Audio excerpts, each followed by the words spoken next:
ਸੋ welcome back guys, ਕੀ ਹਾਲ ਚਾਲ ਸਭ ਨੂੰ? ਫੁੱਲ ਸਾਰੇ ਵਧੀਆ ਹੋਵੋਗੇ। ਬਹੁਤ ਸਾਰੇ ਲੋਕ ਕਹਿ ਰਹੇ ਸੀਗੇ ਐਸਵਾਈਐਲ ਦਾ ਮਤਲਬ ਐਸਵਾਈਐਲ ਕੀ, ਤੇ ਬਹੁਤ ਕੁਝ ਐਸੀ ਚੀਜ਼ਾਂ ਸੀਗੀਆਂ ਜਿਹੜੀਆਂ ਮੈਂ ਵੀ ਉਹਨਾਂ ਬਾਰੇ ਬਹੁਤ ਘੱਟ ਜਾਣਦਾ। ਠੀਕ ਆ, ਸੋ ਮੈਂ ਸੋਚਿਆ ਕਿ ਮੈਂ ਖੁਦ ਉਸ ਚੀਜ਼ ਬਾਰੇ ਚੰਗਾ ਬੋਲਣ ਨਾਲੋਂ ਚੰਗਾ ਆ ਸੁਖਪ੍ਰੀਤ ਸਿੰਘ ਉਦੋਖੀ ਯਾਨੀ ਕਿ ਡਾਕਟਰ ਸੁਖਪ੍ਰੀਤ ਸਿੰਘ ਉਦੋਖੀ, ਉਹਨਾਂ ਨੇ ਐਸਵਾਈਐਲ ਸਿੱਧੂ ਮੂਸੇਵਾਲੇ ਦੀ ਪੇਸ਼ਕਾਰੀ ਦੇ ਡੂੰਘੇ ਅਰਥ, ਯਾਨੀ ਕਿ ਉਹਨਾਂ ਨੇ ਇੱਕ ਰਾਤ ਦੇ ਅੰਦਰ ਅੰਦਰ ਇਹ ਵੀਡੀਓ ਬਣਾ ਕੇ ਹੁਣੇ 4 ਘੰਟੇ ਪਹਿਲਾਂ ਵੀਡੀਓ ਪਈ ਹੈ ਤੇ 23-24 ਵੀਡੀਓ ਹੋ ਚੁੱਕਿਆ ਆ। ਇਹਨਾਂ ਦੀ ਇਤਿਹਾਸ 'ਚ ਪਕੜ ਬਹੁਤ ਮਜ਼ਬੂਤ ਆ। ਠੀਕ ਹੈ, ਸਿਰਫ ਸਿੱਖਾਂ ਦਾ ਇਤਿਹਾਸ ਨਹੀਂ, ਪੂਰੀ ਦੁਨੀਆ ਦੇ ਇਤਿਹਾਸ ਬਾਰੇ ਗੱਲਾਂ ਬਾਤਾਂ ਕਰਦੇ ਆ, ਸਭ ਕੁਝ ਦੱਸਦੇ ਆ। ਸੋ ਮੈਂ ਇਹਨਾਂ ਨੂੰ ਸੁਣਦਾ ਆ, ਮੈਨੂੰ ਪਤਾ ਆ ਕਿ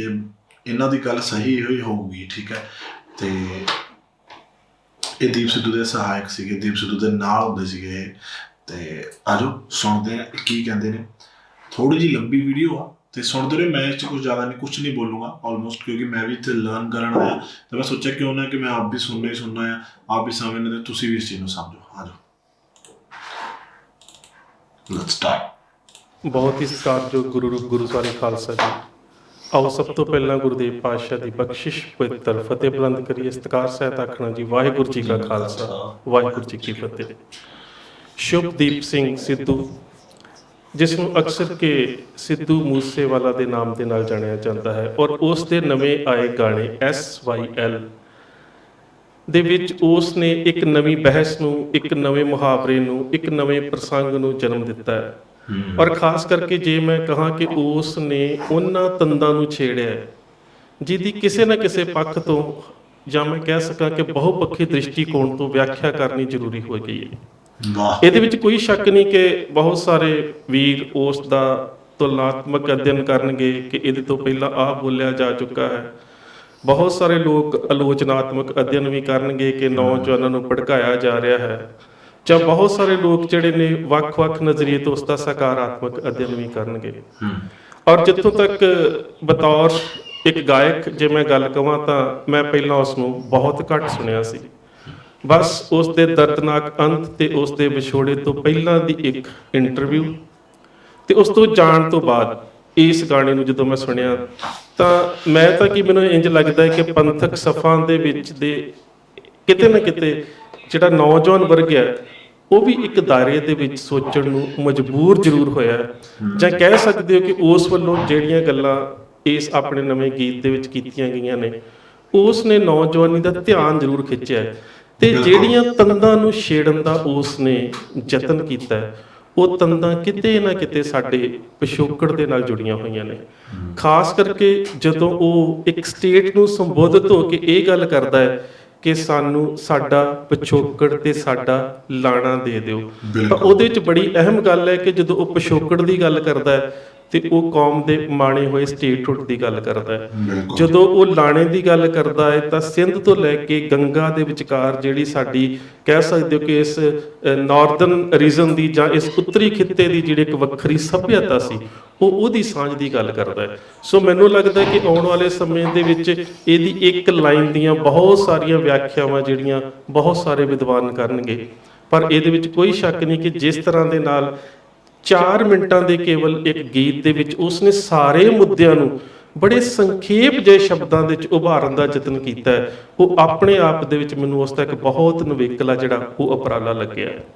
ਕਿਆ ਬਾਤ ਉਸ ਦਾ ਏਡੇ ਵੱਡੇ ਇਤਿਹਾਸਕਾਰ ਇਹ ਗੱਲ ਕਹਿ ਰਹੇ ਨੇ ਤਾਂ ਸਿੱਧੂ ਬਾਈ ਸੀਰੀਅਸਲੀ ਬਹੁਤ ਵੱਡੀ ਚੀਜ਼ ਸੀ। ਗੀਤ ਬੇਸ਼ੱਕ 2 ਦਿਨ ਪਹਿਲਾਂ ਲੀਕ ਵੀ ਹੋ ਗਿਆ ਤੇ ਕੁਝ 17 ਹੀ ਜਦੋਂ ਮੀਡੀਆ ਦੇ ਵਿੱਚ ਆਈਆਂ ਤਾਂ ਤਕਰੀਬਨ ਉਹਨਾਂ ਨੇ ਇੱਕ ਤਰ੍ਹਾਂ ਦੇ ਨਾਲ ਮੀਡੀਆ ਦੇ ਵਿੱਚ ਭੁਚਾਲ ਮਚਾ ਦਿੱਤਾ ਸੀ। ਔਰ ਮੈਂ ਹੈਰਾਨ ਸੀ ਕਿ ਗੂਗਲ ਸਰਚ ਦੇ ਉੱਪਰ ਸਭ ਤੋਂ ਵੱਧ ਉਸ ਸਮੇਂ ਜਿਹੜੀ ਖਾਸ ਕਰਕੇ ਪੰਜਾਬ ਦੇ ਰੀਜਨ ਦੇ ਵਿੱਚ ਨੌਜਵਾਨਾਂ ਵੱਲੋਂ ਖੋਜ ਹੋ ਰਹੀ ਸੀ, ਉਹ ਸਰਦਾਰ ਬਲਵਿੰਦਰ ਸਿੰਘ ਜਟਾਣਾ ਦੇ ਨਾਮ ਦੀ ਤੇ SYL ਦੀ ਪਿਛੋਕੜ ਦੀ ਜਿਹੜੀ ਖੋਜ ਉਹ ਹੋ ਰਹੀ ਸੀ। ਸੋ ਇਸ ਗੱਲ ਨੂੰ ਛੋਟੇ ਰੂਪ 'ਚ ਨਹੀਂ ਵੇਖਿਆ ਜਾ ਸਕਦਾ ਕਿ ਇੱਕ ਗਾਣੇ ਦੀਆਂ 1-2 ਸਤਰਾਂ ਜਿਹੜੀਆਂ ਉਹ ਕਿਸੇ ਤਰ੍ਹਾਂ ਲੀਕ ਹੋਣ ਤੇ ਉਹਦੇ ਤੋਂ ਬਾਅਦ ਸਮੁੱਚੀ ਨੌਜਵਾਨੀ ਦੇ ਵਿੱਚ ਉਸ ਗੀਤ ਨੂੰ ਸੁਣਨ ਦੀ ਜਿਹੜੀ ਹੈ ਉਤਸੁਕਤਾ ਇੰਨੀ ਵੱਧ ਜਾਵੇ ਕਿ ਅੱਜ ਜਦੋਂ ਉਹ ਗਾਣਾ ਆਫੀਸ਼ੀਅਲੀ ਰਿਲੀਜ਼ ਹੋਇਆ ਤਾਂ ਮੇਰੇ ਖਿਆਲ ਦੇ ਨਾਲ ਜਿਸ ਤਰ੍ਹਾਂ ਦੇ ਨਾਲ ਲੋਕਾਂ ਨੇ ਉਸ ਨੂੰ ਸੁਣਿਆ, ਉਸ ਦੇ ਚਾਹਣ ਵਾਲਿਆਂ ਨੇ 24 ਘੰਟੇ ਤੋਂ ਪਹਿਲਾਂ ਇਸ ਟਾਈਮ ਤੇ 14 ਪਤਾ ਨਹੀਂ 15 ਮਿਲੀਅਨ ਵਿਊ ਨੇ। ਤੇ ਜੇ ਮੈਂ ਕਹਿ ਦਵਾਂ ਕਿ ਉਸ ਦੇ ਚਾਹਣ ਵਾਲਿਆਂ ਤੋਂ ਲਾਂਭੇ ਜਾ ਕੇ ਇੱਕ ਸੰਜੀਦਾ ਵਰਗ ਨੇ ਜਿਸ ਤਰ੍ਹਾਂ ਦੇ ਨਾਲ ਸੁਣ ਕੇ ਉਸ ਦੇ ਉੱਪਰ ਪ੍ਰਤੀਕਰਮ ਦਿੱਤੇ ਨੇ, ਕਿਤੇ ਨਾ ਕਿਤੇ ਉਹ ਆਪਣੇ ਆਪ ਦੇ ਵਿੱਚ ਇੱਕ ਮਿਸਾਲ ਕਾਇਮ ਕਰ ਗਿਆ। ਬੇਸ਼ੱਕ ਕੁਝ ਲੈਫਟਿਸਟ ਆਈਡੀਓਲੋਜੀ ਵਾਲੇ ਜਿਹੜੇ ਖੱਬੇ ਪੱਖੀ ਲੋਕ ਨੇ, ਉਹਨਾਂ ਨੇ ਕੱਲ ਤੋਂ ਹੀ ਇਹ ਕਹਿਣਾ ਸ਼ੁਰੂ ਕਰ ਦਿੱਤਾ ਸੀ ਕਿ ਗੀਤ ਦੀਆਂ ਕੁਝ ਸਤਰਾਂ ਨੂੰ ਸੁਣ ਕੇ ਹੀ ਹੁਣ ਸਿੱਧੂ ਮੂਸੇਵਾਲੇ ਨੂੰ ਖਾਲਿਸਤਾਨੀ ਤੇ ਪੰਥਕ ਬਣਾਉਣ ਵਾਲੇ ਪਾਸੇ ਤੁਰ ਪਏ ਨੇ। ਪਰ ਇਹਦੇ ਵਿੱਚ ਗਲਤ ਵੀ ਕੁਝ ਨਹੀਂ ਸੀ। ਉਹਦਾ ਕਾਰਨ ਸੀ ਕਿ ਇਸ ਗੀਤ ਦੇ ਵਿੱਚ ਜਿਹੜੇ ਉਸਨੇ ਮੁੱਦੇ ਉਭਾਰੇ ਨੇ, ਉਹਨਾਂ ਸਾਰਿਆਂ ਦਾ ਸੰਬੰਧ ਪੰਥ ਤੇ ਪੰਜਾਬ ਦੇ ਨਾਲ ਹੈ। ਤੇ ਉਭਾਰਿਆ ਗਿਆ ਜਿਹੜਾ ਮੁੱਖ ਮੁੱਦਾ, ਜਿਹੜਾ ਉਸਦੇ ਗਾਣੇ ਦਾ ਸਿਰਲੇਖ ਵੀ ਹੈ, SYL ਸਤਲੁਜ ਜਮਨਾ ਲਿੰਕ ਨਹਿਰ, ਉਹ ਤਾਂ ਕਿਤੇ ਨਾ ਕਿਤੇ ਸਾਡੇ ਪੰਜਾਬ ਦੇ ਨਾਲ ਐਸਾ ਜੁੜਿਆ ਹੋਇਆ ਮੁੱਦਾ ਹੈ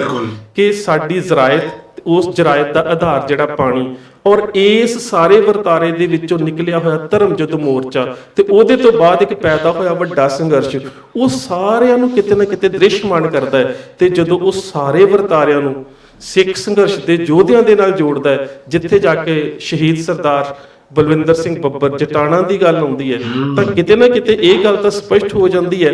ਕਿ ਜੇਕਰ ਸਤਲੁਜ ਜਮਨਾ ਲਿੰਕ ਨਹਿਰ ਨੂੰ ਰੋਕਣ ਦੇ ਵਿੱਚ ਕਿਸੇ ਨੇ ਅਹਿਮ ਭੂਮਿਕਾ ਨਿਭਾਈ ਹੈ, ਤਾਂ ਜਿੱਥੇ ਸਿੱਖ ਸੰਘਰਸ਼ ਦੇ ਇਹਨਾਂ ਯੋਧਿਆਂ ਦਾ ਨਾਮ ਜਿਹੜਾ ਸੁਨਹਿਰੀ ਅੱਖਰਾਂ ਦੇ ਨਾਲ ਲਿਖਿਆ ਜਾਵੇਗਾ, ਉੱਥੇ ਉਸ ਨੇ ਇੱਕ ਪੱਖ ਨੂੰ ਉਭਾਰ ਕੇ ਦੂਜੇ ਪਾਸੇ ਪੰਜਾਬ ਦੀਆਂ ਬਹੁਤ ਸਾਰੀਆਂ ਸਿਆਸੀ ਧਿਰਾਂ, ਚਾਹੇ ਉਹ ਅਕਾਲੀ ਦਲ ਬਾਦਲ, ਚਾਹੇ ਉਹ ਕਾਂਗਰਸ, ਜਾਂ ਹੁਣ ਦੇ ਜਿਹੜੇ ਕਹਿ ਸਕਦੇ ਹੋ ਕਿ ਨਵੇਂ ਬਦਲਾਅ ਆਏ ਨੇ, ਉਹਨਾਂ ਸਾਰਿਆਂ ਦੇ ਉੱਪਰ ਉਸਨੇ ਇੱਕ ਸਵਾਲੀਆ ਚਿੰਨ੍ਹ ਜ਼ਰੂਰ ਲਗਾ ਦਿੱਤਾ ਹੈ। ਹਾਂ, ਕੁਝ ਲੈਫਟਿਸਟ ਆਈਡੀਓਲੋਜੀ ਵਾਲੇ ਵੀਰਾਂ ਨੂੰ ਇਸ ਕਰਕੇ ਜ਼ਰੂਰ ਤਕਲੀਫ ਹੋ ਰਹੀ ਹੈ ਕਿਉਂਕਿ ਇੱਕ ਪੂਰੀ ਦੇ ਮੋਰਚੇ ਦੇ ਵਿੱਚ ਕਿਸਾਨ ਯੂਨੀਅਨ ਦੇ ਨਾਮ ਹੇਠ ਇਹ ਤਾਂ ਆਪਣੇ ਲਾਲ ਝੰਡੇ ਸੁੱਟ ਕੇ ਭੱਜ ਚੁੱਕੇ ਸਨ। ਸੋ ਜੇਕਰ SYL ਨੂੰ ਰੋਕਿਆ ਤਾਂ ਉਸ ਰੋਕਣ ਦਾ ਸਿਹਰਾ ਜਿਹੜਾ ਉਹ ਸਰਦਾਰ ਬਲਵਿੰਦਰ ਸਿੰਘ ਜਟਾਣਾ ਦੇ ਸਿਰ ਜਾਂਦਾ ਸੀ। ਇਸ ਕਰਕੇ ਮੈਂ ਕਹਿ ਸਕਦਾ ਕਿ ਜਿਸ ਤਰ੍ਹਾਂ ਦੇ ਨਾਲ ਉਸ ਨੇ ਇਸ ਸਾਰੇ ਮੁੱਦੇ ਨੂੰ, ਜਿਹੜਾ ਕਿ ਪੰਜਾਬ ਦੀ ਸਮੱਸਿਆ ਦਾ ਮੂਲ ਹੈ, ਜਿਸ ਤਰ੍ਹਾਂ ਦੇ ਨਾਲ ਤੇ ਜਿੰਨੇ ਥੋੜੇ ਸ਼ਬਦਾਂ ਦੇ ਵਿੱਚ ਉਸਨੇ ਉਭਾਰਨ ਦਾ ਯਤਨ ਕੀਤਾ ਹੈ, ਇਹ ਆਪਣੇ ਆਪ ਦੇ ਵਿੱਚ ਇੱਕ ਮਿਸਾਲ ਹੈ। ਤੇ ਜਿਸ ਤਰ੍ਹਾਂ ਮੈਂ ਆਰੰਭ ਦੇ ਵਿੱਚ ਕਿਹਾ ਸੀ ਕਿ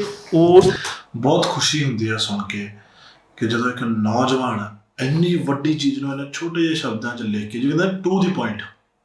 ਉਹਨੇ ਟੂ ਦੀ ਪੁਆਇੰਟ ਕੀਤਾ। ਉਹ ਪਤਾ ਨਹੀਂ ਕਿੰਨਾ ਕੁ ਪੜਦਾ ਸੀ ਯਾਰ ਬਾਈ ਉਹ। ਦੇ ਗੀਤ ਦੀ ਇੱਕ ਇੱਕ ਸਤਰ ਦੇ ਉੱਪਰ, ਇੱਕ ਇੱਕ ਲਾਈਨ ਦੇ ਉੱਪਰ ਮੈਨੂੰ ਇੰਜ ਲੱਗਦਾ ਹੈ ਕਿ ਆਉਣ ਵਾਲੇ ਸਮੇਂ ਦੇ ਵਿੱਚ ਲੇਖ ਲਿਖਣ ਦੇ ਯਤਨ ਹੋਣਗੇ। ਔਰ ਬਿਗ ਸਟੇਟਮੈਂਟ, ਖਾਸ ਕਰਕੇ ਜਦੋਂ ਉਸਨੇ 26 ਜਨਵਰੀ 21 ਦੀ ਲਾਲ ਕਿਲੇ ਦੇ ਉੱਪਰ ਨਿਸ਼ਾਨ ਸਾਹਿਬ ਨੂੰ ਲਹਿਰਾਉਣ ਦੀ ਘਟਨਾ ਦਾ ਜ਼ਿਕਰ ਕੀਤਾ ਤੇ ਇੱਕ ਗਾਇਕ ਦਾ ਤਖੱਲਸ ਵਰਤ ਕੇ ਉਸਨੇ ਜਦੋਂ ਇਹ ਗੱਲ ਕਹੀ ਹੈ ਕਿ ਕੁਝ ਲੋਕ ਜਿਹੜੇ ਆਪਣੇ ਆਪ ਨੂੰ ਬੜੇ ਅੜਬ ਕਹਿੰਦੇ ਸੀ, ਕਿ ਉਹਨਾਂ ਦਾ ਵੀ ਕਹਿ ਸਕਦੇ ਹੋ ਕਿ ਕਿਰਦਾਰ ਜਿਹੜਾ ਸੀ ਸਾਹਮਣੇ ਆ ਗਿਆ। ਤੇ ਇਹਦੇ ਵਿੱਚ ਕੇਵਲ ਤੇ ਕੇਵਲ ਇੱਕ ਗਾਇਕ ਦੀ ਗੱਲ ਨਹੀਂ ਹੈ, ਇਹਦੇ ਵਿੱਚ ਉਸ ਸਾਰੇ ਹੀ ਵਰਤਾਰੇ ਦੀ ਗੱਲ ਆ ਜਾਂਦੀ ਹੈ ਕਿ ਜਿੰਨੇ ਵੀ ਕਿਸਾਨ ਆਗੂ ਸੀ, ਜਿਸ ਤਰ੍ਹਾਂ ਦੇ ਨਾਲ ਉਹਨਾਂ ਨੇ ਸਿੱਖ ਨੌਜਵਾਨੀ ਨੂੰ ਉਸ ਵੇਲੇ ਮੰਚ ਬਿਲਕੁਲ ਆਹ ਗੱਲ ਬਿਲਕੁਲ ਸਹੀ ਗਈ ਆ। ਸਾਰੇ ਦਾ ਸਾਰੇ ਹੀ ਬੈਕ ਹੋ ਗਏ ਸੀਗੇ। ਸਭ ਨੇ ਤਾਂ ਕਹਿੰਦਾ ਪੰਜਾਬ ਦੀ ਨੌਜਵਾਨੀ ਗਲਤ ਆ, ਹਰਿਆਣਾ ਦੀ ਨੌਜਵਾਨੀ ਗਲਤ ਆ, ਇਹਨਾਂ ਨੂੰ ਵਾਪਸ ਭੇਜੋ। ਨੌਜਵਾਨੀ ਦਾ ਦਿਲ ਤੋੜਤਾ ਸੀ ਉਦੋਂ ਉੱਪਰੋਂ ਭੰਡਿਆ। ਹਾਂ, ਇੰਨਾ ਜ਼ਰੂਰ ਹੈ ਕਿ ਜਦੋਂ ਇਸ ਸਾਰੇ ਵਰਤਾਰੇ ਦੇ ਵਿੱਚ ਅੜਬ ਪੰਜਾਬੀ ਸ਼ਬਦ ਦੀ ਵਰਤੋਂ ਕਰਕੇ ਗੱਲ ਬੱਬੂ ਮਾਨ ਤੇ ਆਉਂਦੀ ਹੈ, ਤਾਂ ਇਹ ਗੱਲ ਸੋਚਣ ਵਾਲੀ ਇਸ ਕਰਕੇ ਹੈ ਕਿ ਉਹਦਾ ਸਭ ਤੋਂ ਵੱਡਾ ਕਾਰਨ ਇਹ ਹੈ ਕਿ ਬੱਬੂ ਮਾਨ ਨੂੰ ਜਿਸ ਤਰ੍ਹਾਂ ਕਿ ਕਿਸੇ ਸਮੇਂ ਜਦੋਂ ਉਸਨੇ ਕੁਝ ਗੀਤ ਇਵੇਂ ਦੇ ਬੋਲੇ ਸੀ ਜਿਹਦੇ ਵਿੱਚ ਡੇਰੇਦਾਰਾਂ ਦੇ ਜਿਹੜੇ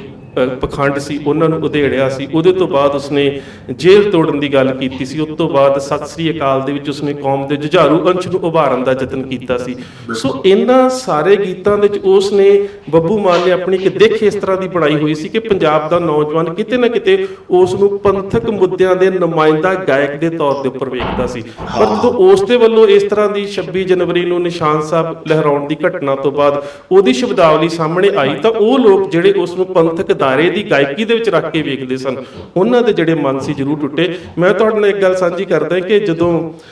ਦੀਪ ਸਿੱਧੂ ਦੀ ਜ਼ਮਾਨਤ ਹੋਈ ਤਾਂ ਮੈਂ ਤੇ ਸੰਦੀਪ ਸਿੰਘ ਸਿੱਧੂ, ਜਿਸ ਨੂੰ ਅਸੀਂ ਦੀਪ ਸਿੱਧੂ ਦੇ ਨਾਮ ਦੇ ਨਾਲ ਜਾਣਦੇ ਹਾਂ, ਤੇ ਸਰਦਾਰ ਜਮੇਰ ਸਿੰਘ, ਅਸੀਂ ਇੱਕ ਜਗ੍ਹਾ ਦੇ ਉੱਪਰ ਬੈਠੇ ਹੋਏ ਸੀ। ਤਾਂ ਦੀਪ ਵੀ ਬਾਰ-ਬਾਰ ਇਹ ਗੱਲ ਕਹਿ ਰਿਹਾ ਸੀ, ਕਹਿੰਦਾ ਸੀ ਕਿ ਹੋਰ ਕੋਈ ਸੌਫਟ ਜੇ ਪੱਖ ਦਾ ਜਿਹੜਾ ਗਾਇਕ ਹੁੰਦਾ ਨਾ, ਉਹ ਇਸ ਤਰ੍ਹਾਂ ਦੀ ਸ਼ਬਦਾਵਲੀ ਵਰਤਨ ਦਾ ਤਾਂ ਸ਼ਾਇਦ ਮੈਨੂੰ ਕੋਈ ਇਤਰਾਜ਼ ਨਾ ਹੁੰਦਾ, ਪਰ ਕਹਿੰਦਾ ਕਿ ਬੱਬੂ ਮਾਨ ਸਾਹਿਬ ਦੇ ਉੱਪਰ, ਇਹ ਉਹਦੀ ਸ਼ਬਦਾਵਲੀ ਆ, ਕਿ ਬੱਬੂ ਮਾਨ ਸਾਹਿਬ ਦੇ ਉੱਪਰ ਤਾਂ ਮੈਨੂੰ ਬਿਲਕੁਲ ਆਸ ਨਹੀਂ ਸੀ ਕਿ ਉਹ ਇਸ ਤਰ੍ਹਾਂ ਦੀ ਜਿਹੜੀ ਬਿਆਨਬਾਜ਼ੀ ਆ ਉਹ ਕਰਨਗੇ। ਸੋ ਕਿਤੇ ਬਿਲਕੁਲ ਜਿੱਦਣ ਇਹ ਮਾਨ ਸਾਹਿਬ ਨੇ ਇਹ ਗੱਲ ਕੀਤੀ ਸੀ ਨਾ, ਉਦੋਂ ਐਕਚੁਅਲ ਚ ਮਤਲਬ ਫੀਲ ਹੋਇਆ ਸੀਗਾ ਕਿ ਯਾਰ ਕਿਉਂ ਕਹੀ ਗਈ ਹੈ ਇਹ ਗੱਲ। ਕਿਤੇ ਨਾ ਕਿਤੇ ਜੇ ਉਹ ਗਾਇਕ ਦੇ ਤੌਰ ਤੇ ਨਿਸ਼ਾਨਾ ਬਣੇ ਤੇ ਉਹਦਾ ਕਾਰਨ ਇਹ ਹੈ ਕਿ ਬੇਸ਼ੱਕ ਉਸ ਵਰਤਾਰੇ ਦੇ ਵਿੱਚੋਂ ਸਾਰੇ ਹੀ ਲੋਕ ਆ ਜਾਂਦੇ ਨੇ ਜਿਹੜੇ ਲੋਕਾਂ ਨੇ ਨਿਸ਼ਾਨ ਸਾਹਿਬ ਚਲਾਉਣ ਦੇ ਖਿਲਾਫ ਬਹੁਤ ਹੀ ਭੱਦੀਆਂ ਜਿਹੜੀਆਂ ਸੀ ਟਿੱਪਣੀਆਂ ਕੀਤੀਆਂ। ਹਾਂ ਮੰਨਿਆ ਕਿ ਉਦੋਂ ਨਿਸ਼ਾਨ ਸਾਹਿਬ ਚੜਿਆ, ਧਰਨਾ ਟੁੱਟਿਆ ਨਹੀਂ ਸੀ। ਧਿਆਨ ਨਾਲ ਬਹਿ ਕੇ ਸਾਰੇ ਜਣੇ ਨੇ ਸਪੀਚ ਸੁਣਿਆ ਇਹਨਾਂ ਲੀਡਰਾਂ ਦੀ, ਸੋ ਕਾਲਡ ਕਿਸਾਨੀ ਲੀਡਰਾਂ ਦੀ। ਇਹਨਾਂ ਨੇ ਤੋੜਿਆ ਸੀ, ਇਹਨਾਂ ਨੇ ਆਪਣੀ ਜਵਾਨੀ ਨੂੰ ਭੰਡਤਾ ਸੀ, ਇਹਨਾਂ ਨੇ ਉੱਥੇ ਬੜਾ ਕੁਝ ਕੀਤਾ। ਪੁਲਿਸ ਤਾਂ ਬੈਠੀ ਸੀ ਆਰਾਮ ਨਾਲ, ਅੰਦਰ ਗਏ ਕੱਢ ਕੇ ਲਿਆਦੇ। ਮਨਜਿੰਦਰ ਸਿੰਘ ਸਿਰਸਾ ਹੋਰਾਂ ਨੇ ਬਹੁਤ ਨੌਜਵਾਨ ਕਢਾਇਆ, ਦੀਪ ਸਿੱਧੂ ਬਾਈ ਹੋਰਾਂ ਨੇ ਬਹੁਤ ਨੌਜਵਾਨ ਕਢਾਇਆ ਮਿਹਨਤ ਲਾ ਕੇ। ਯਾਰ ਅਸੀਂ ਇੰਨੇ ਉਹੀ ਨਾ, ਦੁਨੀਆ ਬੜੀ ਹਿਸਾਬੀ। ਸਿੱਧੂ ਨੇ ਖੁਦ ਹੀ ਕਿਹਾ ਨਾ, ਆਪਣੀ ਮਰਜ਼ੀ ਨਾਲ ਉਲਟ ਹੋ ਜਾਂਦਾ। ਪਰ ਬੱਬੂ ਮਾਨ ਨੂੰ ਇੱਕ ਤਰ੍ਹਾਂ ਦੇ ਨਾਲ ਪੰਜਾਬ ਦੇ ਇੱਕ ਕਹਿ ਸਕਦੇ ਹੋ ਕਿ ਅਣਖੀਲੇ ਗਾਇਕ ਦੇ ਰੂਪ ਦੇ ਵਿੱਚ ਵੇਖਿਆ ਜਾਂਦਾ ਸੀ। ਤੇ ਹਾਂ ਸੱਚ ਮੇਰੀ ਗੱਲ ਵਿੱਚ ਰਹਿ ਗਈ ਸੀ, ਮੈਂ ਭੁੱਲ ਗਿਆ ਸੀ ਕਿ ਕੁਛ ਨਹੀਂ ਟੁੱਟਿਆ, ਕੁਛ ਨਹੀਂ ਸੀ ਹੋਇਆ। ਜੇ ਉਦੋਂ ਹੀ ਕਹਿ ਦਿੰਦੇ ਨਾ ਕਿ ਹਾਂ ਕੋਈ ਗੱਲ ਨਹੀਂ, ਹਾਂ ਕੀਤਾ, ਫਿਰ ਕੁਛ ਨਹੀਂ ਸੀ ਕਰ ਸਕਦੀ ਇੰਡੀਅਨ ਸਟੇਟ। ਠੀਕ ਆ, ਆਲਰੇਡੀ ਵਰਲਡ ਦਾ ਸਭ ਤੋਂ ਵੱਡਾ ਲਾਰਜੈਸਟ ਧਰਨਾ ਬਣ ਚੁੱਕਿਆ ਸੀਗਾ। ਕੁਛ ਵੀ ਨਹੀਂ ਸੀ ਹੋਇਆ ਉੱਥੇ। ਲਾਲ ਕਿਲੇ ਨੂੰ ਕੁਛ ਨਹੀਂ ਸੀ ਕੀਤਾ। ਠੀਕ ਆ, ਕਿਹੜੇ ਲਾਲ ਕਿਲੇ ਦੀ ਗੱਲ ਕਰਦੇ? ਜਿਹੜਾ ਇੰਡੀਅਨ ਸਟੇਟ ਨੇ, ਇੰਡੀਅਨ ਸਰਕਾਰ ਨੇ ਖੁਦ ਗਿਰਵੀ ਰੱਖਿਆ ਹੋਇਆ, ਖੁਦ ਉਸ ਨੂੰ ਇੱਕ ਪ੍ਰਾਈਵੇਟ ਕੰਪਨੀ ਦੇ ਹੱਥ ਦਿੱਤਾ ਹੋਇਆ ਕਿ ਸਾਨੂੰ ਸਾਲ ਦਾ ਇੰਨੇ ਪੈਸੇ ਦਿਓ। ਤੁਸੀਂ ਉਸ ਦੀ ਗੱਲ ਕਰ ਰਹੇ ਹੋ ਯਾਰ।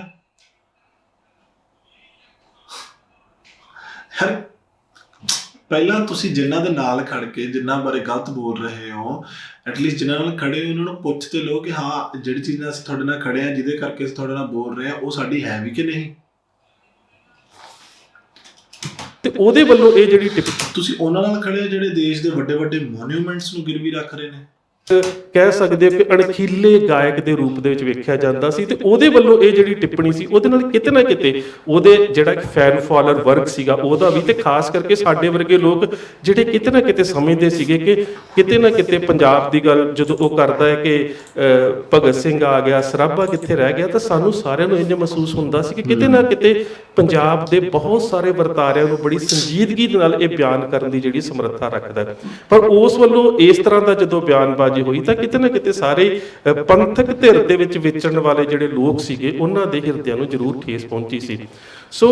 ਇਹ 'ਚ ਵੀ ਕੋਈ ਸ਼ੱਕ ਨਹੀਂ ਹੈ ਕਿ 26 ਜਨਵਰੀ ਦੇ ਇਸ ਵਰਤਾਰੇ ਨੇ ਬਹੁਤ ਸਾਰੇ ਲੋਕਾਂ ਦਾ ਜਿਹੜੇ ਆਪਣੇ ਆਪ ਨੂੰ ਪੰਥ ਪ੍ਰਸਤ ਤੇ ਪੰਜਾਬ ਪ੍ਰਸਤ ਕਹਿੰਦੇ ਸੀ ਉਹਨਾਂ ਦਾ ਵੀ ਪਾਜ ਉਘੇੜ ਕੇ ਰੱਖ ਦਿੱਤਾ। ਪਰ ਮੈਂ ਵੀ ਉੱਥੋਂ ਇੱਕ ਗੱਲ ਸਿੱਖੀ ਹੈ ਕਿ ਬਹੁਤ ਸਾਰੇ ਲੋਕ ਜਿਹੜੇ ਨੇ ਉਹ ਵਹਾਅ ਦੇ ਨਾਲ ਤੁਰ ਪੈਂਦੇ ਨੇ। ਤੇ ਮੈਨੂੰ ਯਾਦ ਹੈ ਕਿ ਜਦੋਂ ਇਹ 26 ਜਨਵਰੀ ਦਾ ਘਟਨਾਕ੍ਰਮ ਪਿੰਡ ਵਾਲੇ ਕੰਮ ਨਾਲ ਵਹਾਅ ਨਾਲ ਤੁਰ ਪੈਂਦਾ, ਤਾਂ ਮੈਂ ਤਾਂ ਖਾਸ ਕਰਕੇ ਉੱਥੇ ਹੀ ਰਿਹਾ, ਦਿੱਲੀ ਰਿਹਾ, ਜਦੋਂ ਤੱਕ ਦੀਪ ਸਿੱਧੂ ਦੀ ਜ਼ਮਾਨਤ ਨਹੀਂ ਹੋਈ ਮੈਂ ਉੱਥੋਂ ਨਹੀਂ ਆਇਆ।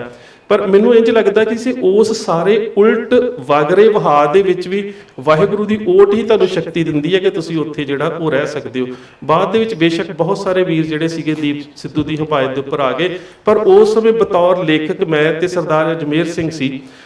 ਜਿਨ੍ਹਾਂ ਨੇ ਕਿਤੇ ਨਾ ਕਿਤੇ ਇਸ ਗੱਲ ਨੂੰ ਸਮਝਣ ਦਾ ਯਤਨ ਕੀਤਾ ਕਿ ਆਉਣ ਵਾਲੇ ਸਮੇਂ ਦੇ ਵਿੱਚ ਇਸ ਦਾ ਸਾਨੂੰ ਕੋਈ ਨੁਕਸਾਨ ਨਹੀਂ ਹੋਵੇਗਾ। ਇਸੇ ਤਰ੍ਹਾਂ ਜਦੋਂ ਹੁਣ ਸ਼ੁਭਦੀਪ ਸਿੰਘ ਸਿੱਧੂ ਨੇ ਜਦੋਂ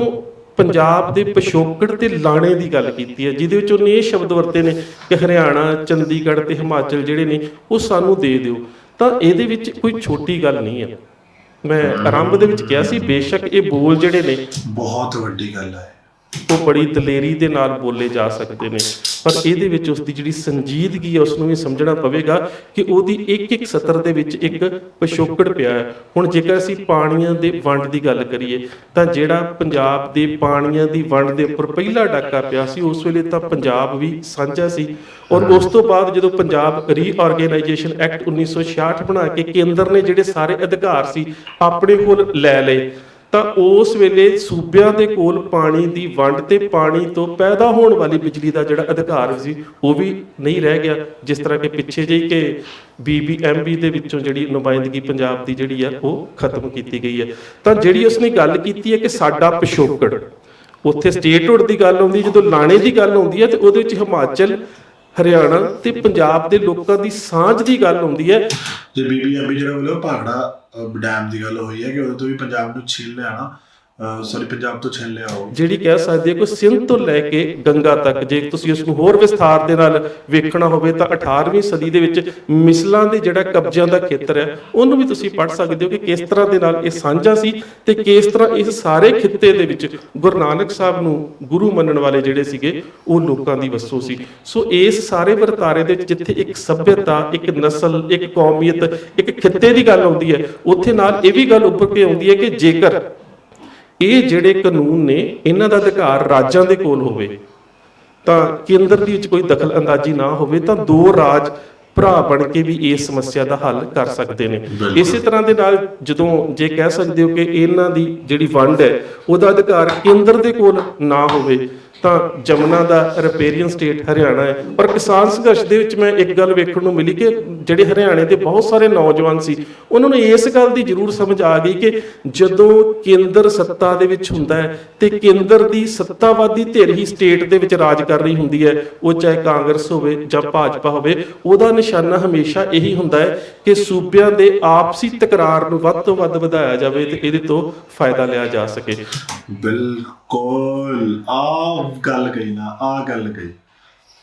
ਆਪਸੀ ਤਕਰਾਰ, ਸੂਬਿਆਂ ਦਾ, ਸਟੇਟ ਦਾ ਆਪਸੀ ਤਕਰਾਰ, ਠੀਕ ਹੈ। ਔਰ ਹਰ ਜਗ੍ਹਾ ਤੇ ਕੁਝ ਬੋਟਸ ਬਿਠਾਏ ਜਾਣਗੇ, ਮੈਂ ਪਹਿਲਾਂ ਵੀ ਬੋਲਿਆ ਕਿ ਉਹ ਗਲਤ ਕਮੈਂਟ ਕਰਨਗੇ, ਲੋਕਾਂ ਨੂੰ ਲੱਗੇਗਾ ਕਿ ਨਹੀਂ ਯਾਰ ਉਹ ਸਹੀ ਗੱਲ ਕਰ ਰਹੇ ਆ, ਠੀਕ ਹੈ, ਕਿਉਂਕਿ ਨੈਗੇਟਿਵ ਪੱਖ ਨੂੰ ਅਸੀਂ ਛੇਤੀ ਪੜ੍ਹਦੇ ਆ ਤੇ ਛੇਤੀ ਫੜਦੇ, ਛੇਤੀ ਉਸ ਚੀਜ਼ ਨੂੰ ਮੰਨਦੇ ਆ। ਸੋ ਜਿਹੜੀ ਗੱਲ ਉਸ ਨੇ ਉਭਾਰਨ ਦਾ ਯਤਨ ਕੀਤਾ ਹੈ ਕਿ ਸਾਨੂੰ ਸਾਡਾ ਪਿਛੋਕੜ ਤੇ ਸਾਡਾ ਲਾਣਾ, ਸਾਡਾ ਚੰਡੀਗੜ੍ਹ, ਸਾਡਾ ਹਿਮਾਚਲ, ਸਾਡਾ ਹਰਿਆਣਾ, ਸੋ ਉਹਦੇ ਵਿੱਚੋਂ ਜਿਹੜੀ ਸਮੂਹਿਕਤਾ ਦੇ ਰੂਪ 'ਚ ਵੇਖਣ ਵਾਲੀ ਗੱਲ ਹੈ ਉਹਦੇ 'ਚ ਇਹ ਹੈ ਕਿ ਜੇਕਰ ਇਹਨਾਂ ਸਾਰੀਆਂ ਕੁਦਰਤੀ ਸਰੋਤਾਂ ਦੇ ਵੰਡਾਂ ਦੇ ਅਧਿਕਾਰ ਜਿਹੜੇ ਨੇ ਜੇਕਰ ਸਟੇਟਾਂ ਦੇ ਕੋਲ ਹੋਣਗੇ ਤਾਂ ਕਿਤੇ ਨਾ ਕਿਤੇ ਜਿਹੜਾ ਵਾ ਬੇਸ਼ੱਕ ਐਡਮਿਨਿਸਟ੍ਰੇਸ਼ਨ ਵੱਖ-ਵੱਖ ਹੋ ਸਕਦੀ ਹੈ ਪਰ ਸੂਬੇ ਜਿਹੜੇ ਨੇ ਆਪਣੇ ਜਿਹੜੇ ਮਸਲੇ ਨੇ ਉਹਨਾਂ ਨੂੰ ਹੱਲ ਕਰਨ ਦੀ ਸਮਰੱਥਾ ਜਿਹੜੀ ਹੈ ਉਹ ਜ਼ਰੂਰ ਰੱਖਦੇ ਨੇ। ਤੇ ਇਹ ਜਿਹੜੀਆਂ ਖਿੱਤਾ ਆਧਾਰਿਤ ਰਾਜਨੀਤਿਕ ਧਿਰਾਂ ਹੁੰਦੀਆਂ ਨੇ ਜਿਹਨੂੰ ਅਸੀਂ ਕਹਿੰਦੇ ਕਿ ਪੰਜਾਬ ਦੇ ਵਿੱਚ ਇੱਕ ਖਿੱਤੇ ਦੀ ਪਾਰਟੀ ਦੀ ਲੋੜ ਹੈ, ਉਸੇ ਤਰ੍ਹਾਂ ਹਰਿਆਣੇ ਦੇ ਵਿੱਚ ਵੀ ਜੇਕਰ ਇੱਕ ਸੰਜੀਦਾ ਖਿੱਤੇ ਦੀ ਜਿਹੜੀ ਹੈ ਰਾਜਨੀਤਿਕ ਧਿਰ ਹੋਵੇ ਤਾਂ ਇਹ ਮਸਲੇ ਜਿਹੜੇ ਨੇ ਕੋਈ ਇੰਨੇ ਔਖੇ ਨਹੀਂ ਹੈ ਜਿਹੜੇ ਹੱਲ ਨਾ ਹੋ ਸਕਣ। ਇਸ ਗਾਣੇ ਦੇ ਵਿੱਚ ਜਿਸ ਤਰ੍ਹਾਂ ਬੰਦੀ ਸਿੰਘਾਂ ਦੀ ਰਿਹਾਈ ਦਾ ਮਸਲਾ ਉਸਨੇ ਚੁੱਕਿਆ, ਇਹ ਆਪਣੇ ਆਪ ਦੇ ਵਿੱਚ ਇਸ ਵਕਤ ਦਾ ਬੜਾ ਹੀ ਅਹਿਮ ਮਸਲਾ ਸੀ ਕਿਉਂਕਿ ਅਸੀਂ ਸਾਰੇ ਜਾਣਦੇ ਹਾਂ ਕਿ ਪਿਛਲੇ ਸਮੇਂ ਦੇ ਵਿੱਚ ਕੀਤੀਆਂ ਗਲਤੀਆਂ ਕਰਕੇ ਜਾਂ ਕਹਿ ਸਕਦੇ ਹੋ ਕਿ ਪੰਥ ਨੂੰ ਆਪਣੇ ਨਾਲੋਂ ਵਿਸਾਰਨ ਕਰਕੇ ਜਿਸ ਤਰ੍ਹਾਂ ਅਕਾਲੀ ਦਲ ਬਾਦਲ ਸਿਆਸੀ ਤੌਰ ਤੇ ਬਿਲਕੁਲ ਹਾਸ਼ੀਏ ਦੇ ਉੱਪਰ ਜਾ ਚੁੱਕਾ ਸੀ ਤੇ ਉਸ ਵੱਲੋਂ ਆਪਣਾ ਖੁੱਸਿਆ ਹੋਇਆ ਧਰਾਤਲ, ਸਿਆਸੀ ਧਰਾਤਲ ਜਿਸ ਨੂੰ ਕਹਿ ਸਕਦੇ ਹਾਂ, ਉਸ ਨੂੰ ਪ੍ਰਾਪਤ ਕਰਨ ਦੇ ਵਾਸਤੇ ਜਿਸ ਤਰ੍ਹਾਂ ਦੇ ਨਾਲ ਬੰਦੀ ਸਿੰਘਾਂ ਦੀ ਰਿਹਾਈ ਦੇ ਮਸਲੇ ਨੂੰ ਲੈ ਕੇ ਸਿਆਸਤ ਖੇਡਣ ਦਾ ਯਤਨ ਕੀਤਾ ਗਿਆ, ਉਹਦੇ ਵਿੱਚ ਬਹੁਤ ਸਾਰੀਆਂ ਗੱਲਾਂ ਇਹ ਸਾਹਮਣੇ ਆਈਆਂ ਕਿ ਸੰਗਰੂਰ ਦੀ ਇਸ ਜਿਮਨੀ ਇਲੈਕਸ਼ਨ ਦੇ ਵਿੱਚ ਜਿਸ ਤਰ੍ਹਾਂ ਦੇ ਨਾਲ ਪੰਥ ਦੀ ਨੁਮਾਇੰਦਗੀ ਕਰਨ ਵਾਲੇ ਉਮੀਦਵਾਰਾਂ ਦੇ ਸਾਹਮਣੇ ਅਕਾਲੀ ਦਲ ਦੇ ਵੱਲੋਂ ਉਮੀਦਵਾਰ ਦਿੱਤਾ ਗਿਆ, ਉਹਦੇ ਵਿੱਚ ਪਹੁੰਚ ਤਾਂ ਇਹ ਬਣਦੀ ਸੀ ਕਿ ਜੇਕਰ ਸੱਚਮੁੱਚ ਹੀ ਇਹਨਾਂ ਨੂੰ ਪੰਜਾਬ ਦੇ ਪ੍ਰਤੀ ਕੋਈ ਵਫਾਦਾਰੀ ਹੁੰਦੀ ਤਾਂ ਇਹ ਵੇਖਦੇ ਕਿ ਉਸ ਖੇਤਰ ਦੇ ਵਿੱਚ ਪਹਿਲਾਂ ਪੰਥਕ ਧਿਰ ਦਾ ਕਿਹੜਾ ਨੁਮਾਇੰਦਾ ਜਿਹੜਾ ਉਹ ਕਾਰਜਸ਼ੀਲ ਸਿਮਰਨਜੀਤ ਸਿੰਘ ਮਾਨ ਹੈ। ਸੋ ਉਸ ਕਾਰਜਸ਼ੀਲ ਨੁਮਾਇੰਦੇ ਦੀ ਵੋਟ ਨੂੰ ਵੰਡਣ ਦੇ ਵਾਸਤੇ ਅਕਾਲੀ ਦਲ ਦੇ ਵੱਲੋਂ ਬੀਬੀ ਦਾ ਜਵਾਨਾ ਆਪਣਾ ਨੁਮਾਇੰਦਾ ਦੇ ਕੇ ਖਾਸ ਕਰਕੇ ਬੰਦੀ ਸਿੰਘਾਂ ਦੇ ਪਰਿਵਾਰਾਂ ਦੇ ਵਿੱਚੋਂ ਜਿਸ ਤਰ੍ਹਾਂ ਦੀ ਬੱਜਰ ਗਲਤੀ ਕੀਤੀ ਗਈ ਹੈ, ਉਸ ਸਮੇਂ ਇਸ ਦੀ ਅਹਿਮੀਅਤ ਇਹ ਸੀਗੀ ਕਿ ਬੰਦੀ ਸਿੰਘਾਂ ਦੀ ਰਿਹਾਈ ਦਾ ਮੁੱਦਾ ਜੇਕਰ ਚੁੱਕਣਾ ਹੀ ਸੀ ਤਾਂ ਉਹਦੇ ਵਿੱਚ ਇੱਕ ਵੱਡੀ ਧਿਰ ਨੂੰ ਇੱਕ ਬਹੁਤ ਵੱਡਾ ਤਿਆਗ ਕਰਨ ਦੀ ਲੋੜ ਸੀ, ਇਸ ਕਰਕੇ ਕਿਉਂਕਿ ਉਹਨਾਂ ਨੇ ਪਹਿਲਾਂ ਇਸ ਮੁੱਦੇ ਨੂੰ ਵਸਾਰਿਆ ਹੋਇਆ ਸੀ ਤੇ ਜਿਹੜੇ ਪਹਿਲਾਂ ਹੀ ਇਹਨਾਂ ਮੁੱਦਿਆਂ ਦੇ ਨਾਲ ਜੁੜੇ ਹੋਏ ਸੀ, ਚਾਹੇ ਉਹ ਗੁਰੂ ਗ੍ਰੰਥ ਸਾਹਿਬ ਮਹਾਰਾਜ ਦੀ ਬੇਅਦਬੀ ਦਾ ਮੁੱਦਾ ਸੀ ਜਾਂ ਫਿਰ ਅਨੰਦਪੁਰ ਸਾਹਿਬ ਦਾ ਮਤਾ ਜਾਂ ਅੰਮ੍ਰਿਤਸਰ ਐਲਾਨਨਾਮਾ, ਜੇਕਰ ਇਹਨਾਂ ਸਾਰੀਆਂ ਗੱਲਾਂ ਨੂੰ ਅਸੀਂ ਇੱਕ ਕਹਿ ਸਕਦੇ ਹੋ ਕਿ ਇੱਕ ਪ੍ਰਕਰਣ ਦੇ ਵਿੱਚ ਰੱਖ ਕੇ ਸੋਚਣ ਦਾ ਯਤਨ ਕਰੀਏ ਤਾਂ ਉੱਥੇ ਅਕਾਲੀ ਦਲ ਦੀ ਇੱਕ ਕਹਿ ਸਕਦੇ ਹਾਂ ਕਿ ਬਹੁਤ ਵੱਡੀ ਗਲਤੀ ਸੀ। ਸੋ ਇਹਦੇ ਵਿੱਚ ਇੱਕ ਗੱਲ ਹੋਰ ਵੀ ਬੜੀ ਅਹਿਮ ਵੇਖਣ ਨੂੰ, ਅਕਾਲੀ ਦਲ ਤਾਂ ਸ਼ੁਰੂ ਤੋਂ ਹੀ ਬੇਕਾਰ ਹੈ, ਸ਼ੁਰੂ ਤੋਂ ਇਹਨਾਂ ਪਿੱਛੇ ਮਤਲਬ ਜਦੋਂ 77-78 ਚ ਅਕਾਲੀ ਆਏ ਨੇ, ਜਦੋਂ ਇੰਦਰਾ ਗਾਂਧੀ ਨੇ ਜਿਤਾਇਆ ਹੈ ਪ੍ਰਕਾਸ਼ ਸਿੰਘ ਬਾਦਲ ਹੋਰਾਂ ਨੂੰ, ਉਦੋਂ ਤੋਂ ਬਾਅਦ ਸਾਹਮਣੇ ਆਈ ਕਿ ਕੁਝ ਪੰਥਕ ਧਿਰਾਂ ਦਾ ਵਿਚਾਰ ਜਿਹੜੇ ਬਹੁਤ ਸਾਰਾ ਮੈਂ ਕਮੈਂਟਸ ਦੇ ਵਿੱਚ ਵੇਖਿਆ ਕਿ ਹੁਣ ਜਿਹੜੇ ਗਾਇਕ ਨੇ ਜਾਂ ਜਿਹੜੇ ਕੋਨੇ ਮੋਨੇ ਲੋਕ ਨੇ ਉਹ ਪੰਥ ਦੀ ਨੁਮਾਇੰਦਗੀ ਕਰਨਗੇ। ਇਹ ਗੱਲ ਐਵੇਂ ਨਹੀਂ ਹੁੰਦੀ। ਦਰਅਸਲ ਇੰਜ ਹੁੰਦਾ ਹੈ ਕਿ ਅੱਜ ਜਿਹੜਾ ਸੋਸ਼ਲ ਮੀਡੀਆ ਦਾ ਜ਼ਮਾਨਾ ਹੈ ਇਹਦੇ ਵਿੱਚ ਕੀ ਇਸ ਦੀ ਗੱਲ ਕਿੰਨੀ ਦੂਰ ਤੱਕ ਪਹੁੰਚਦੀ ਹੈ ਤੇ ਕਿੰਨੇ ਲੋਕਾਂ ਤੱਕ ਪਹੁੰਚਦੀ ਹੈ, ਬਿਲਕੁਲ। ਇਸ ਨੂੰ ਵੇਖਣਾ ਬਹੁਤ ਜ਼ਰੂਰੀ ਹੁੰਦਾ ਹੈ। ਵੇਖੋ ਜੇਕਰ ਇਹ ਉਹਨਾਂ ਸਾਰਿਆਂ ਲਈ ਹੈ ਗੱਲ, ਜਿਹੜੇ ਕਹਿੰਦੇ ਨੇ ਕਿ ਤੁਸੀਂ ਤਾਂ ਦਾੜੀ ਕੱਟੀ, ਤੁਸੀਂ ਤਾਂ ਵਾਲ ਕੱਟੋ, ਤੁਸੀਂ ਸਿੱਖ ਕੌਮ ਬਾਰੇ ਗੱਲ ਨਹੀਂ ਕਰ ਸਕਦੇ। ਪਰ ਅੱਜ ਸ਼ਹੀਦ ਸਰਦਾਰ ਬਲਵਿੰਦਰ ਸਿੰਘ ਜਟਾਣਾ ਦਾ ਨਾਮ ਸਿੱਧੂ ਮੂਸੇਵਾਲੇ ਦੇ ਗੀਤ ਦੇ ਵਿੱਚ ਆਇਆ ਤੇ ਨੌਜਵਾਨਾਂ ਦੇ ਅੰਦਰ ਜਾਗਣ ਦੀ ਜਿਹੜੀ ਚੇਸ਼ਟਾ ਉਹ ਪੈਦਾ ਹੋਈ ਹੈ। ਨਹੀਂ ਤੇ ਇਹਦੇ ਤੋਂ ਪਹਿਲਾਂ ਜੇਕਰ ਤੁਸੀਂ ਸਰਦਾਰ ਬਲਜੀਤ ਸਿੰਘ ਖਾਲਸਾ ਦੀ ਕਿਤਾਬ ਪੰਜਾਬ ਦੇ ਉੱਪਰ ਹਿੰਦੁਸਤਾਨੀ ਅੱਤਵਾਦ ਉਸ ਨੂੰ ਪੜ੍ਹਨ ਦਾ ਯਤਨ ਕਰੋ ਤੇ ਮੇਰੇ ਖਿਆਲ ਦੇ ਨਾਲ ਉਹ ਸਭ ਤੋਂ ਪਹਿਲੇ ਲੇਖਕ ਸੀ ਜਿਨ੍ਹਾਂ ਨੇ ਇਸ ਮੁੱਦੇ ਨੂੰ 2003 ਦੇ ਵਿੱਚ ਉਭਾਰਿਆ ਸੀ, ਜਦੋਂ ਬਹੁਤ ਸਾਰੇ ਲੇਖਕ ਜਿਹੜੇ ਸੀ ਉਹ ਐਵੇਂ ਦੀ ਕਹਿ ਸਕਦੇ ਹੋ ਕਿ ਲਿਖਤ ਤੋਂ ਕਿਨਾਰਾਕਸ਼ੀ ਕਰ ਚੁੱਕੇ ਸਨ। ਉਸ ਤੋਂ ਬਾਅਦ ਅੱਤ ਦਾ ਅੰਤ ਜਿਹੜੀ ਪੂਲੇ ਦੇ ਉੱਪਰ ਕਿਤਾਬ ਲਿਖੀ ਗਈ ਸੀ ਮੇਰੇ ਵੱਲੋਂ, ਉਹਦੇ ਵਿੱਚ ਮੈਂ ਬਕਾਇਦਾ ਤੌਰ ਤੇ ਸਾਰੇ ਘਟਨਾਕ੍ਰਮ ਦਾ ਜ਼ਿਕਰ ਕੀਤਾ ਸੀ ਕਿ ਕਿਸ ਤਰ੍ਹਾਂ ਦੇ ਨਾਲ ਜਦੋਂ ਸਮੇਤ ਸੈਣੀ ਦੇ ਉੱਪਰ ਹਮਲਾ ਹੋਇਆ ਤਾਂ ਉਹ ਜਿਸ ਵੇਲੇ ਹਸਪਤਾਲ ਦੇ ਵਿੱਚ PGI ਦੇ ਵਿੱਚ ਦਾਖਲ ਸੀ ਤੇ ਉਸ ਨੇ ਆਪਣੇ ਜੁੰਡੀ ਦੇ ਯਾਰ ਅਜੀਤ ਪੂਲੇ ਦੇ ਰਾਹੀਂ ਜਿਹੜਾ ਸੀਗਾ ਉਹ ਬਲਵਿੰਦਰ ਸਿੰਘ ਜਟਾਣਾ ਦੇ ਪਰਿਵਾਰ ਦਾ ਜਿਹੜਾ ਸੀਗਾ ਉਹ ਦਰਦਨਾਕ ਜਿਹੜਾ ਕਹਿ ਸਕਦੇ ਜਾਂ ਵਹਿਸ਼ੀ ਢੰਗ ਦੇ ਨਾਲ ਜਿਹੜਾ ਸੀ ਉਹਨਾਂ ਦਾ ਅੰਤ ਕੀਤਾ। ਬਿਲਕੁਲ, ਗੋਲੀਆਂ ਚਲਾਈਆਂ ਗਈਆਂ ਘਰੇ, ਮਾਵਾਂ ਭੈਣਾਂ ਦੇ ਸਿਰਾਂ 'ਚ ਗੋਲੀਆਂ ਮਾਰੀਆਂ ਨੇ। ਬਲਵਿੰਦਰ ਸਿੰਘ ਜਟਾਣਾ ਦੀ ਇੱਕ ਭੈਣ ਹੈਗੀ, ਉਹਨਾਂ ਦਾ ਇੰਟਰਵਿਊ ਜ਼ਰੂਰ ਸੁਣਿਓ। ਸਾਡਾ ਨਾਲ ਇੰਨਾ ਕੁ ਧੱਕਾ ਹੋਇਆ ਨਾ ਸਾਡੇ ਨਾਲ, ਜੇ ਐਕਚੁਅਲ 'ਚ ਬਹਿ ਕੇ ਪੂਰਾ ਦੇਸ਼ ਉਸ ਚੀਜ਼ ਨੂੰ ਸੁਣ ਲੇ ਤੇ ਪੜ੍ਹ ਲੇ ਨਾ ਤੇ ਲੱਗ ਪਤਾ ਜਾਊਗਾ ਕਿ ਅਸੀਂ ਕਿਉਂ ਕਹਿੰਦੇ ਹਾਂ ਕਿ ਜੇ ਸਾਨੂੰ ਇੱਕ ਨੰਬਰ ਤੇ ਨਹੀਂ ਰੱਖਣਾ ਆਪਣੇ ਨਾਲ, ਸਾਨੂੰ ਅਲੱਗ ਦੇਸ਼ ਦੇ ਦਿਓ। ਸੋ ਪਹਿਲੀ ਗੱਲ ਤਾਂ ਇਹ ਕਿ ਜੇਕਰ ਉਸ ਕਿਤਾਬਾਂ ਦੀ ਅਪਰੋਚ ਜਿਹੜੀ ਸੀ ਤਾਂ ਉਹ ਕੁਝ ਲੋਕਾਂ ਤੱਕ ਸੀ। ਮੈਨੂੰ ਪਤਾ ਹੈ ਕਿਤਾਬ 1000 2000 ਵੱਧ ਤੋਂ ਵੱਧ ਕੋਈ 20000 ਤੋਂ ਬਹੁਤ ਜ਼ਿਆਦਾ ਵਿਕ ਜਾਂਦੀ ਹੈ, ਤਾਂ ਇੰਨੀ ਕਿ ਕਿਤਾਬ ਜਿਹੜੀ ਵਿਕਦੀ ਹੈ। ਪਰ ਜਿਹੜੀ ਹੁਣ ਇੱਕਦਮ ਲੱਖਾਂ ਦੀ ਗਿਣਤੀ ਦੇ ਵਿੱਚ ਨੌਜਵਾਨਾਂ ਦੇ ਵਿੱਚ ਚੇਤਨਤਾ ਆਈ ਹੈ, ਉਹਦੇ ਵਿੱਚ ਸਾਨੂੰ ਇਹ ਵੇਖਣਾ ਪੈਂਦਾ ਹੈ ਕਿ ਕਿਸੇ ਗਾਇਕ ਨੇ ਜੇਕਰ ਕਿਸੇ ਸ਼ਹੀਦ ਦਾ ਨਾਮ ਆਪਣੇ ਗੀਤ ਦੇ ਵਿੱਚ, ਖਾਸ ਕਰਕੇ ਇੱਕ ਐਸਟੈਬਲਿਸ਼ ਗਾਇਕ ਨੇ ਤੇ ਜਿਹਦੇ ਨਾਲ ਹੁਣ ਖਾਸ ਕਰਕੇ ਉਹਦੇ ਵਿਛੋੜੇ ਦੇ ਕਰਕੇ ਬਹੁਤ ਸਾਰੇ ਨੌਜਵਾਨਾਂ ਦੀਆਂ ਭਾਵਨਾਵਾਂ ਜਿਹੜੀਆਂ ਨੇ ਉਹ ਜੁੜੀਆਂ ਹੋਣ, ਤਾਂ ਸਾਨੂੰ ਇਹ ਵੇਖਣਾ ਪਵੇਗਾ ਕਿ ਉਹ ਅਪਰੋਚ ਜਿਹੜੀ ਹੈ ਉਹ ਬਹੁਤ ਵੱਡੀ ਹੋ ਜਾਂਦੀ ਹੈ। ਜਿਸ ਤਰ੍ਹਾਂ ਮਿਸਾਲ ਦੇ ਤੌਰ ਤੇ ਜੇਕਰ ਅਸੀਂ ਪਾਤਸ਼ਾਹੀ ਦਾਅਵੇ ਦੀ ਗੱਲ ਕਰੀਏ ਤਾਂ ਅੱਜ ਸਾਡਾ ਹਰ ਨੌਜਵਾਨ ਪਾਤਸ਼ਾਹੀ ਦਾਅਵੇ ਦੀ ਗੱਲ ਕਰਦਾ ਹੈ ਤੇ ਪਾਤਸ਼ਾਹੀ ਦਾਅਵੇ ਦੀ ਬਹੁਤ ਸਾਰੀ ਜਿਹੜੀ ਵਿਆਖਿਆ ਹੈ ਪੰਥ ਪ੍ਰਕਾਸ਼ ਜਿਹੜਾ ਰਤਨ ਸਿੰਘ ਭੰਗੂ ਦਾ ਉਹਦੇ ਵਿੱਚੋਂ ਸਰਦਾਰ ਹਰਬੰਸ ਸਿੰਘ ਵੀ ਕਰ ਚੁੱਕੇ ਸੀ, ਪ੍ਰੋਫੈਸਰ ਦਵਿੰਦਰ ਸਿੰਘ ਉਹਨਾਂ ਨੇ ਬਹੁਤ ਸੋਹਣੇ ਰੂਪ ਚ ਕੀਤੀ ਸੀ। ਪਰ ਉਹ ਕਿਤਾਬਾਂ ਦੀ ਜਿਹੜਾ ਪਾਠਕ ਵਰਗ ਹੈ ਬੜਾ ਸੀਮਤ ਹੁੰਦਾ ਹੈ, ਪਰ ਜਦੋਂ ਇਵੇਂ ਦੇ ਸੈਲੀਬ੍ਰਿਟੀ ਪੰਥ ਦੀਆਂ ਉਹਨਾਂ ਤੰਦਾਂ ਨੂੰ ਸਾਡੇ ਸਾਹਮਣੇ ਰੱਖਦੇ ਨੇ ਤਾਂ ਕਿਤੇ ਨਾ ਕਿਤੇ ਉਹਨਾਂ ਦੀ ਅਪਰੋਚ ਬਹੁਤ ਵੱਧ ਜਾਂਦੀ ਹੈ। ਹੁਣ ਮਿਸਾਲ ਦੇ ਤੌਰ ਤੇ ਵਿੱਚ ਇੱਕ ਤੁਸੀਂ ਛੋਟੀ ਜਿਹੀ ਉਦਾਹਰਨ ਲੈਣੀ ਹੋਵੇ, ਹੁਣ ਟ੍ਰੈਂਡਿੰਗ SYL ਗਲੋਬਲ ਟ੍ਰੈਂਡਿੰਗ 1 ਤੇ ਇਸ ਟਾਈਮ YouTube ਤੇ ਦੁਨੀਆ ਦੇ ਕਿਹੜੇ ਦੇਸ਼ ਚੋਂ ਟ੍ਰੈਂਡਿੰਗ 1 ਤੇ ਆ, ਪਤਾ ਵੀ ਹੈ ਕਿੰਨਾ ਜ਼ਿਆਦਾ ਸਰਚ ਹੋਣਾ ਹੈ ਸਾਰਾ ਕੁਝ। ਤਾਂ ਜਿਹੜੀ ਟੈਸਲਾ ਦਾ ਮਾਲਕ ਹੈ ਈਲਨ ਮਸਕ, ਹੁਣ ਉਹਦੇ ਕੋਲ ਇਹ ਨਹੀਂ ਕਹਿ ਸਕਦੇ ਕਿ ਪੈਸੇ ਦੀ ਘਾਟ ਹੈ, ਪਰ ਫਿਰ ਵੀ ਉਸ ਨੇ ਸਮਾਜਿਕ ਮਾਧਿਅਮਾਂ ਦੇ ਉੱਪਰ ਕਾਬਜ ਹੋਣ ਦੇ ਵਾਸਤੇ ਟਵਿੱਟਰ ਨੂੰ ਖਰੀਦਿਆ। ਉਹਦਾ ਇੱਕੋ ਕਾਰਨ ਸੀ ਕਿ ਕਿਸ ਚੀਜ਼ ਦੀ ਅਪਰੋਚ ਜ਼ਿਆਦਾ ਹੈ। ਤੇ ਅੱਜ ਦੇ ਸਮੇਂ ਦੇ ਵਿੱਚ ਜੇਕਰ ਇਹਨਾਂ ਸਮਾਜਿਕ ਮਾਧਿਅਮਾਂ ਦੀ ਬਹੁਤ ਜ਼ਿਆਦਾ ਅਪਰੋਚ ਹੈ ਤਾਂ ਜਿਹੜੇ ਲੋਕਾਂ ਨੂੰ ਸੁਣਿਆ ਜਾਂਦਾ ਹੈ ਜਦੋਂ ਉਹ ਕਿਸੇ ਕੌਮੀਅਤ ਕਿਸੇ ਖਿੱਤੇ ਦੇ ਸੰਜੀਦਾ ਮਸਲਿਆਂ ਨੂੰ ਉਭਾਰਦੇ ਨੇ ਤਾਂ ਕਿਤੇ ਨਾ ਕਿਤੇ ਨੌਜਵਾਨੀ ਦੇ ਵਿੱਚ ਉਹ ਜਿਹੜੀ ਗੱਲ ਹੈ ਉਹ ਆਪਣੇ ਆਪ ਵਿੱਚ ਬਹੁਤ ਅਹਿਮੀਅਤ ਰੱਖਦੀ ਹੈ। ਸੋ ਅਸੀਂ ਇਹ ਸੋਚਣਾ ਬੰਦ ਕਰ ਦਈਏ ਕਿ ਕਿਸੇ ਗਾਇਕ ਦੇ ਇਸ ਮੁੱਦੇ ਨੂੰ ਕਿਉਂ ਉਭਾਰਿਆ ਹੈ, ਕਿਸੇ ਕੋਨੇ ਮੋਨੇ ਨੇ ਕਿਉਂ ਉਭਾਰਿਆ। ਗੱਲ ਤਾਂ ਇਹ ਹੈ ਕਿ ਉਸ ਮੁੱਦੇ ਦੀ ਉਹ ਜਾਗਰੂਕਤਾ ਲੈ ਕੇ ਜੇਕਰ ਪੰਜਾਬ ਦੀ ਨੌਜਵਾਨੀ ਨੂੰ ਆਪਣੇ ਹੱਕਾਂ ਦੇ ਪ੍ਰਤੀ ਚੇਤਨ ਹੋਣ ਦਾ ਕੋਈ ਮੌਕਾ ਮਿਲਦਾ ਤਾਂ ਉਹਦੇ ਵਿੱਚ ਕੋਈ ਬੁਰਾਈ ਵੀ ਨਹੀਂ ਹੈ। ਸੋ ਇਹ ਜਿਹੜਾ ਗਾਣਾ ਮੈਂ ਪਹਿਲਾਂ ਵੀ ਆਰੰਭ ਦੇ ਵਿੱਚ ਕਿਹਾ ਸੀ, ਬੇਸ਼ੱਕ 4 ਮਿੰਟ ਦਾ ਗੀਤ ਹੈ ਪਰ ਆਉਣ ਵਾਲੇ ਸਮੇਂ ਦੇ ਵਿੱਚ ਇਹਦੀਆਂ ਬਹੁਤ ਸਾਰੀਆਂ ਵਿਆਖਿਆ ਜਿਹੜੀਆਂ ਉਹ ਹੁੰਦੀਆਂ ਰਹਿਣਗੀਆਂ, ਕਿਉਂਕਿ ਕੱਲੀ ਗੱਲ ਦੇ ਵਿੱਚ ਉਸਨੇ ਪਿਛੋਕੜ ਤੇ ਲਾਣੇ ਤੋਂ ਲੈ ਕੇ ਅਖੀਰ ਦੇ ਵਿੱਚ ਜਿਸ ਤਰ੍ਹਾਂ ਬੰਦੀ ਸਿੰਘਾਂ ਦੀ ਰਿਹਾਈ ਦੀ ਗੱਲ ਕੀਤੀ ਹੈ ਤੇ ਜਿਸ ਤਰ੍ਹਾਂ ਕਹਿ ਸਕਦੇ ਹੋ ਕਿ ਉਸ ਨੇ ਪੰਜਾਬ ਦੇ ਖਿੱਤੇ ਨੂੰ ਸਟੇਟ ਦੇ ਸਾਹਮਣੇ ਖੜਾ ਕਰਨ ਦਾ ਯਤਨ ਕੀਤਾ, ਇਹ ਆਪਣੇ ਆਪ ਵਿੱਚ ਇੱਕ ਮਿਸਾਲ ਹੈ। ਸੋ ਇੰਨੀਆਂ ਬੇਨਤੀਆਂ ਪ੍ਰਵਾਨ ਫਤਿਹ ਦੀ ਸਾਂਝ ਸਤਿਕਾਰ ਸਹਿਤ ਕਰਨਾ ਜੀ। ਵਾਹਿਗੁਰੂ ਜੀ ਕਾ ਖਾਲਸਾ ਵਾਹਿਗੁਰੂ ਜੀ ਕੀ ਫਤਿਹ। ਵਾਹ, ਕੀ ਬਾਤ ਹੈ, ਕੀ ਸੋਹਣੀ ਗੱਲਬਾਤ, ਕੀ ਵਧੀਆ ਗੱਲ ਆਪਾਂ ਨੂੰ ਸਮਝ ਆਈ ਹੈ। ਮੈਂ ਸਭ ਨੂੰ ਇੱਕ ਗੱਲ ਕਹੂੰਗਾ, ਪੜ੍ਹੋ, ਸੁਣੋ ਕੀ ਹੋਇਆ ਕੀ ਨਹੀਂ ਹੋਇਆ, ਤੇ ਜੇ ਪੜ੍ਹਨਾ ਤਾਂ ਦੋਵੇਂ ਪੱਖ ਪੜ੍ਹ ਸਕਦੇ ਹੋ ਤੁਸੀਂ। ਤੁਹਾਨੂੰ ਦੋਵੇਂ ਪੱਖਾਂ ਦੀ, ਇੰਡੀਆ ਸਟੇਟ ਦੇ ਕੁਝ ਰਾਈਟਰਸ ਨੇ ਉਹਨਾਂ ਤੋਂ ਵੀ ਤੁਹਾਨੂੰ ਮਿਲ ਜੂਗੀਆਂ ਕਿਤਾਬਾਂ, ਕੁਝ ਪੰਜਾਬ ਦੇ ਰਾਈਟਰਸ ਨੇ ਤੁਹਾਨੂੰ ਉਹ ਤੋਂ ਵੀ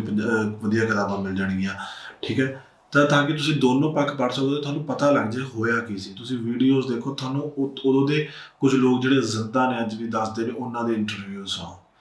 ਠੀਕ ਹੈ। ਅਕਾਲ ਚੈਨਲ ਹੈ, ਬਹੁਤ ਸੋਹਣਾ ਚੈਨਲ ਆ, ਉੱਥੇ ਬਹੁਤ ਸੋਹਣੀ ਵੀਡੀਓਜ਼ ਪਈਆਂ। ਉਦੋਕੇ ਸਾਹਿਬ ਦੇ ਚੈਨਲ ਤੇ ਬਹੁਤ ਸੋਹਣੀ ਵੀਡੀਓਜ਼ ਪਈਆਂ ਨੇ, ਤੇ ਅਜਮੇਰ ਸਿੰਘ ਹੋਰਾਂ ਦੇ ਚੈਨਲ ਤੇ ਬਹੁਤ ਸੋਹਣੀ ਵੀਡੀਓਜ਼ ਪਈਆਂ ਨੇ, ਜਰੂਰ ਦੇਖੋ। ਬਾਕੀ ਦੈਟਸ ਆਲ, ਮਿਲਦੇ ਛੇਤੀ ਨਵੇਂ ਰਿਐਕਸ਼ਨ। ਸਤਿ ਸ਼੍ਰੀ ਅਕਾਲ।